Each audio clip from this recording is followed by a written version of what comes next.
Além dos recursos e das ações de controle concentrado de constitucionalidade, o edital do exame da OAB prevê peças específicas para quem escolhe direito tributário para a segunda fase do exame de ordem.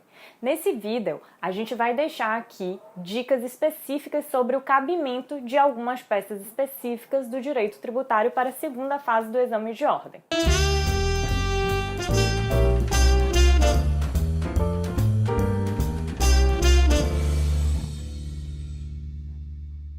Quando eu deixei aqui para vocês dicas gerais para a segunda fase do exame de ordem, eu falei para vocês que o edital da OAB, além dos recursos e das ações de controle concentrado de constitucionalidade, que são comuns às demais disciplinas, pois são baseadas mais no processo civil, existem 8 ações específicas em matéria tributária. E eu vou trazer aqui para lembrar para vocês quais são elas. A ação declaratória de inexistência de relação jurídico-tributária, a ação anulatória de débito fiscal, mandado de segurança que possui especificidades em matéria tributária, ação de repetição do indébito, ação de consignação em pagamento, embargos à execução fiscal, exceção de pré-executividade e medida cautelar fiscal.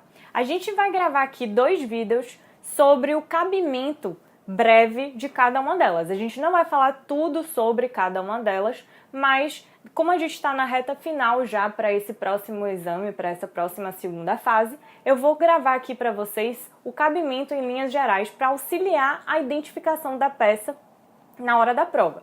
Depois, para os próximos exames, a gente pode gravar especificamente vídeos sobre cada uma dessas peças para poder vocês irem acompanhando aqui, quem está acompanhando o canal e ainda vai fazer a prova do OAB. A primeira ação que a gente vai tratar aqui é a ação declaratória de inexistência de relação jurídico-tributária.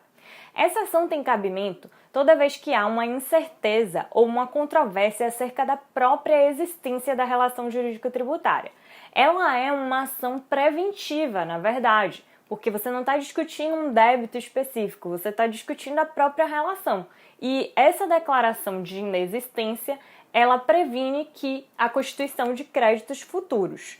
Então é o caso quando o contribuinte, por exemplo, tem alguma controvérsia acerca do enquadramento em uma hipótese de isenção ou uma hipótese de imunidade, quanto à prescrição, quanto à hipótese de responsabilidade tributária, entre tantos outros casos. O que o contribuinte persegue aqui é uma declaração do juiz de que a relação jurídica hipotética ela não existe. E aí ele se previne de futuros lançamentos em relação a essa suposta relação entre ele e a entidade tributante, o ente federativo contra quem ele quer a declaração de inexistência de relação jurídico-tributária. A nossa segunda ação é a ação anulatória de débito fiscal. Como o próprio nome diz, ela tem por objetivo a anulação de um débito fiscal. Ou seja, a gente tem um crédito já constituído e o contribuinte não concorda com a existência desse crédito ou com a forma como ele foi constituído e ele recorre ao judiciário para anular esse crédito. Quando o juiz, portanto, julga procedente essa ação, ele anula o próprio ato de constituição do crédito e, portanto, gera a inexistência do crédito, gera a extinção do crédito tributário. Nossa terceira ação é a ação de repetição do indébito. A ação de repetição do indébito, ela tem lugar toda vez que há pagamento indevido. Ou seja, o contribuinte pagou um débito que ele não devia, ele pagou mais do que o que ele devia, ele pagou 2 vezes, ele não era o sujeito passivo, errou o cálculo, enfim, todas aquelas possibilidades previstas no artigo 165 do CTN. Havendo pagamento indevido, portanto, gera para o contribuinte o direito à restituição. E essa restituição pode se dar no âmbito administrativo ou no âmbito judicial. No âmbito judicial, a via adequada é a ação de repetição do indébito. Sobre a ação de repetição do indébito, eu peço que vocês leiam com atenção o artigo 166 do CTN, que ele trata das hipóteses em que há a transferência do ônus do tributo. Também é importante observar que é possível que o contribuinte que ajuiza a ação de repetição do indébito, ele opte pela restituição através de precatório ou pela compensação, e isso está previsto na súmula 461 do STJ.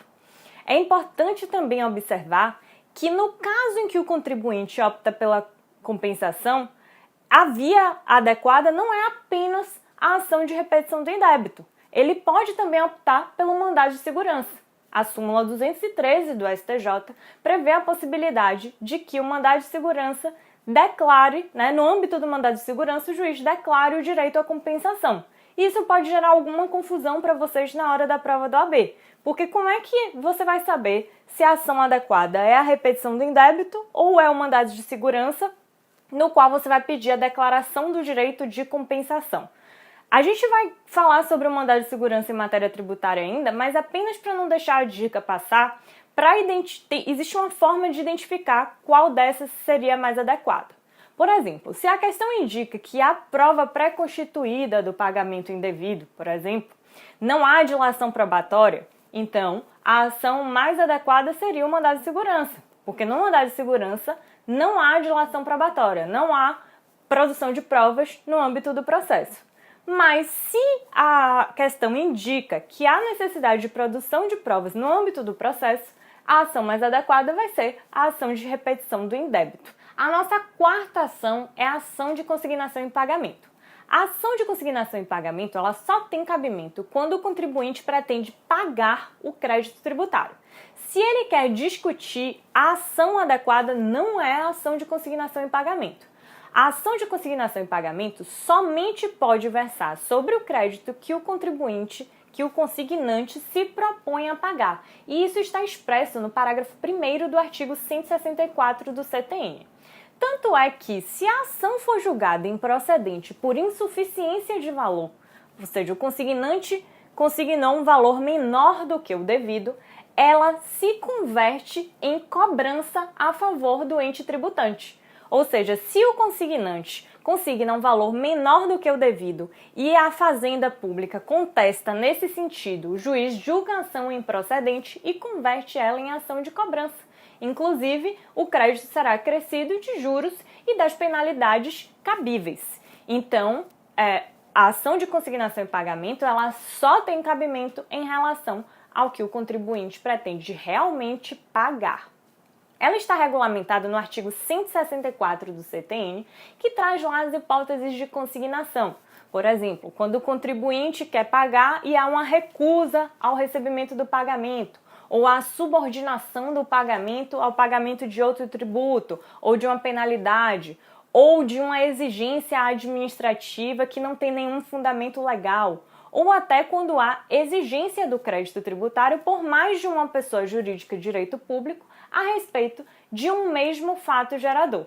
Então, quando há qualquer dessas situações, o contribuinte ele pode ajuizar uma ação de consignação e pagamento e é preciso que você fique muito atento na hora da prova, porque geralmente as hipóteses de consignação e pagamento, eles dão a dica assim, de que o contribuinte quer evitar a mora ou então purgar a mora. Ele não quer ficar em mora com a administração tributária. Então ele quer realizar o pagamento e por algum motivo ou ele não está conseguindo ou então há alguma exigência para o pagamento que não é legal ou então ele não sabe para quem efetivamente ele deve pagar. Nestes casos, tem espaço a ação de consignação em pagamento. Cabe aqui também fazer um paralelo entre a ação de consignação em pagamento e o depósito judicial. Isso porque ambos, na prática, são um depósito judicial do valor do crédito. Só que eles são completamente diferentes. Eles são institutos que realmente não se confundem. Para começar, em primeiro lugar, a ação de consignação em pagamento é a hipótese de extinção do crédito tributário, hipótese de pagamento, de cumprimento. Enquanto o depósito do montante integral, ele é a hipótese de suspensão da exigibilidade do crédito tributário. Ou seja, o contribuinte ele quer discutir o crédito, então ele vai ajuizar uma outra ação e realizar o depósito para suspender o crédito tributário. Então, para começar, são institutos que se classificam de forma completamente diferente. Além disso, a consignação ela só se dá no âmbito judicial, enquanto o depósito ele pode se dar no âmbito administrativo e no âmbito judicial. Além disso, a gente ainda tem uma terceira distinção fundamental, que é o seguinte: a consignação em pagamento ela só pode versar sobre o crédito que o contribuinte pretende pagar. O único objetivo dela é o pagamento. enquanto no depósito, na verdade, ele versa sobre o crédito que o contribuinte pretende discutir. Então, ele deposita só para ter suspensão da exigibilidade enquanto ele discute. Então, não se pode confundir consignação em pagamento com depósito. Não confundam os institutos na prova, porque isso realmente é um erro grave. Então, quando vocês estão falando de depósito, é depósito no bojo de outra ação, não tem a ver com a consignação em pagamento. São institutos diversos. A gente tratou aqui nesse vídeo sobre as 4 primeiras ações específicas em matéria tributária, bem em linhas gerais, mas para diferenciar uma da outra e dar algumas dicas, alguns macetes para vocês identificarem na hora da segunda fase.